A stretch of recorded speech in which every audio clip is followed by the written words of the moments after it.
Oh boy, sure looks like life sucks for those people, doesn't it? I mean, we're talking trench foot, post-traumatic stress disorder, death, just a whole genuine, bona fide smorgasbord of topics that you wouldn't want to bring up at the dinner table. Think about it.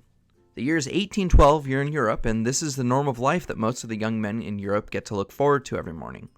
Meanwhile, back on the home front, the rest of society waits anxiously, checking to see if their loved ones had been killed on the news, if the invaders would come to destroy their way of life, or if they were having a sale on margarine at the Five and Dime. It's total war.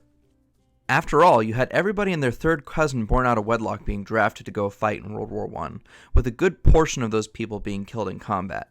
In fact, so many people died in that war that generation of kids eventually began to become referred to as the Forgotten Generation. So, every Billy and Millie who ended up surviving World War I began to feel pretty darn unhappy with the raw deal that they'd been given. It eventually became a pretty popular notion that this was the fault of the state. Governments in all of their arrogance and all of their power had careened down a path that led to millions dead. This sort of sentiment began to become reflected in the art world as well, with the creation of an artistic trend that is generally referred to as modernism. Modernism was generally a rejection of the classic expectation that an artist is inheriting a grand tradition of art that went all the way back to the Romans. In turn, some modernists called themselves dadaists, who billed themselves as being anti-art and anti-artist, or surrealists, artists who focus on capturing the subconscious because they had their own priorities under the subset of modernism. But for the purposes of this video, let's take a closer look at Dada. This is a piece of art called LHOQ by an artist named Marcel Duchamp. Now, clearly Duchamp did not draw the lady that you're looking at. Of course, that's the Mona Lisa, or at least a photograph of the Mona Lisa that's been printed out on a postcard. All that Duchamp has done to it is drawn a mustache and written LHOQ on. Keep in mind that Duchamp was French, so when you read that caption on, it sounds more like LHOQ, which sounds like the phrase LHOQ, which roughly translates to, she is hot in the ass. Rude, isn't it? Well, that's entirely the point. Duchamp exemplarizes the Dada spirit here by rejecting a revered bastion of artistic culture. Remember, the Mona Lisa was and still is considered to be one of the best paintings ever made, and certainly the most famous. So keep what I said earlier in mind. Dada is inherently anti-art. And if you're spitting in the face of something revered like the Mona Lisa, you're on the right track. Taking the most famous painting ever made and making a potty joke about it is certainly a good first step. Speaking of potties, here's another work by Duchamp.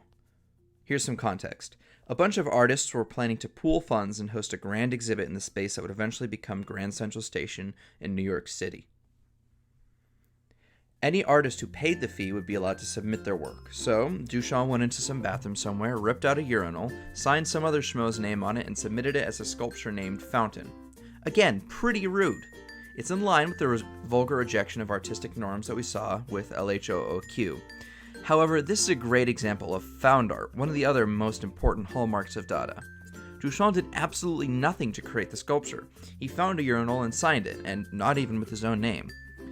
Yes, it's still pretty rude, but it's also a statement about the relation of the artist to their work.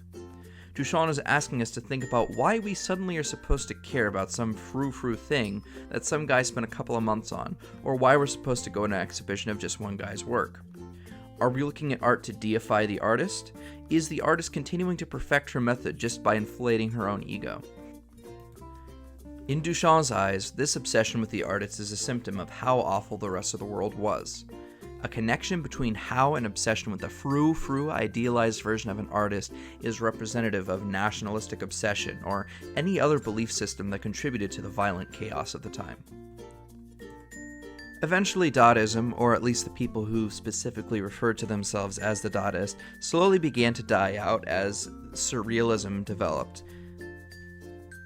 However, when you take a look at how the core ideas have persisted and even been reborn through time, you'll start to notice that the cynical rejection of norms and reappropriation of existing culture that the Dadaists brought to life is a set of ideas that has had huge staying power and is slowly becoming dominant again in mass culture for both the millennial generation and all of those pesky Gen Z kids. Now, that being said, not every single piece of media being released these days could necessarily be defined as classic Dada. That being said, I think it is important to pay attention to how even something that isn't necessarily Dadaist has inherited those ideas from the general trend of modernism. Here's an example of what I mean by that. This is a clip of Penn and Teller, two magicians who are famous for their debunking of magic acts and explanations of sleight of hand. They even have a show called Fool Us where they have magicians come on and try to pull a fast one on them, encouraging their viewers to get off on terrible musicians having a structurally superfluous new behind being torn for them. Here they're doing the cups and balls, one of the oldest sleight of hand tricks in the book. Their approach to the whole thing, though, is that it's a boring trick that's millennia old, so they decide to restyle it for themselves as the Penn and Teller cups and balls. We had done the American cups and balls for a while. I want to kind of zoom in and do a Penn and Teller cups and balls, which involves breaking a few rules of magic. Now, the first rule of magic is you never do the same trick twice. So we're good. Second rule of magic is you never tell an audience how a trick is being done. So we're going to tell you exactly how the trick is being done. The third rule of magic is you never let the audience see your secret preparation. They must not know what is hidden in which pocket. And the fourth rule of magic is unwritten, but we think any magician in the world would agree with us in a second, that you never ever do the cups and balls with clear plastic cups. So here's the Penn and Teller version of the cups and balls. We do the first ball, pretend to place in our hand, have already snuck underneath the first cup. Do the second ball, simultaneously secreted beneath the cup, put it in place in our hand and show it. Do the third and final ball, pretend to place in our hand, pretend to show the cup, place it in the cup, then secretly secrete and reveal it. Now we're all set for the second half. The cups all loaded, 3 balls on top. Send a ball, we send a cup. Each of the side balls, we put them away. We don't need them anymore. We have 3 duplicates. Send a cup and come over here. This is not juggling. This is called misdirection. For look over here, tells us his final ball under, 1 more to this side, and of course for the finish, it's an American baseball. As you can see, they're being pretty explicit about breaking the norms of magic tricks and are rejecting the millennium's old tradition. Perfect modernism. However, although this has elements of the Dadaism and of the modernism, it doesn't cross the line into something that, say, Duchamp would create. Remember, someone like Duchamp rejects the notion of artistry. Meanwhile, these two have slapped their own name on it and turned the focus on their skill of hand, not necessarily of how good the illusion is. So it's not quite what we would call Dada just yet.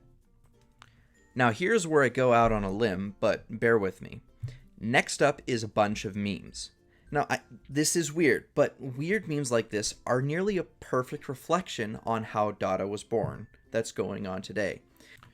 You have yourself a generation of kids who, as they enter their adult lives, are generally feeling as if the societal norms and traditions of previous generations have left them with having to pay the bill. However, this current culture differentiates itself from Dadaism through the media being used to create this art. Instead of ripping a urinal off of a wall, the people who made these are just haphazardly pulling cultural reference points together. Take a look at how some of these memes can sort of be decoded.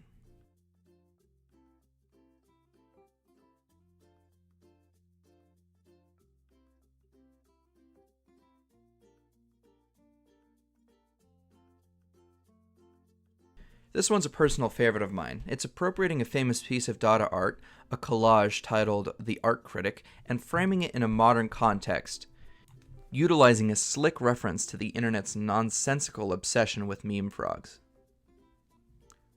Some concluding remarks. Maybe I'm looking too much into crappy low art. Memes are, as a whole, after all, mostly derivative and mass-produced, and are frequently made simply for the purpose of hopping on a humorous gravy train. But despite mass culture becoming more and more universal and intersectional and mass-produced, I still think it's really important that we pay attention to how artistic lineage is continuing and changing, and just how influential modernism and especially the ideas of Dadaism remain today.